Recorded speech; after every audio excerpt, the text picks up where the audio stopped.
गरीबी के दिन बीत गए, 2 महीने की ही कमाई काफी थी। अब किसान परिवार के वू शियान शेंग चकाचक नई टेस्ला कार चलाते हैं और इसे संभव किया है बतख के अंडों की बिक्री ने। वे लाइव स्ट्रीम कर अपने अंडे बेचते हैं और लगातार अपने ग्राहकों के संपर्क में होते हैं।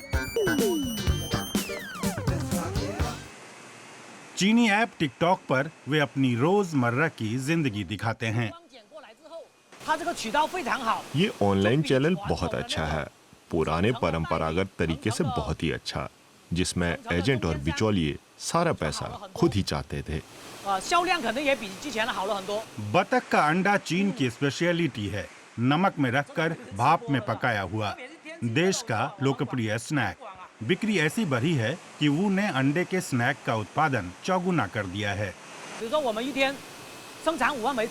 अब हम रोजाना 2 लाख अंडे बनाते हैं और इतना अंडा हम रोजाना बेच भी लेते हैं। यहाँ से 250 किलोमीटर दूर किसानों के लिए लाइव स्ट्रीमिंग कोर्स चल रहे हैं।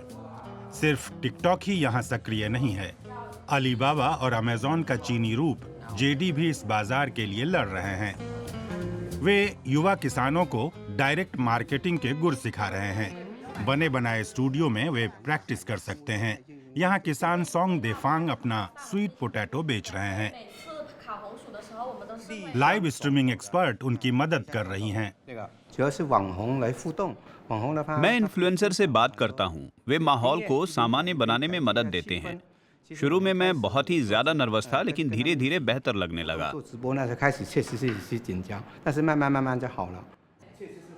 सोंग इस बीच अपने स्वीट पोटैटो का आधे से ज्यादा ऑनलाइन बेच रहे हैं। आमदनी का 1% इंटरनेट प्लेटफॉर्म के हिस्से जाता है। इसके बदले वे ट्रांसपोर्ट की भी व्यवस्था करते हैं। जेडी का लॉजिस्टिक हमारे लिए बहुत व्यवहारिक है। यदि कोई ऑनलाइन ऑर्डर देता है तो उसके लिए सारा कुछ किया जाता है। अकेले ये सब करना बहुत मुश्किल होता। खासकर कोरोना के समय में ट्रांसपोर्ट बहुत बड़ी समस्या थी, जिसे अकेले किसानों के लिए सुलझाना संभव नहीं था। पूरे देश में फसल जहां तहां फंसी पड़ी थी। ऐसे में सांग जोनफूस जैसे किसानों की सहकारी समिति के लिए स्ट्रीमिंग की पहल सही समय पर सौगात की तरह थी। इस बीच शांत रहने वाले किसान को अपने ग्रीन हाउस में कैमरे की आदत लग गई है।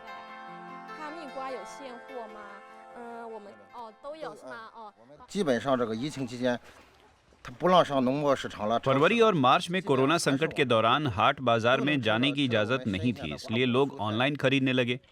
ये सुपरमार्केट से भी ज्यादा फ्रेश था और सीधे घर में सप्लाई होती थी। वापस वू शियांग शेंग के अंडों के प्लांट में। पहले वे सोच भी नहीं सकते थे कि बड़े होकर गांव में रहेंगे। जब से उन्हें लाइव स्ट्रीमिंग का पता चला है, उनकी सोच ही बदल गई है। इस प्लेटफॉर्म के जरिए हम दुनिया से संवाद कर सकते हैं, अपना खाना और अपनी संस्कृति साझा कर सकते हैं, अपनी कहानी दुनिया को बता सकते हैं। ये सब हमारे लिए बहुत ही रोमांचक है। किसने सोचा था कि लाइव कैमरे इतने फॉलोअर और इतना कारोबार लेकर आएंगे।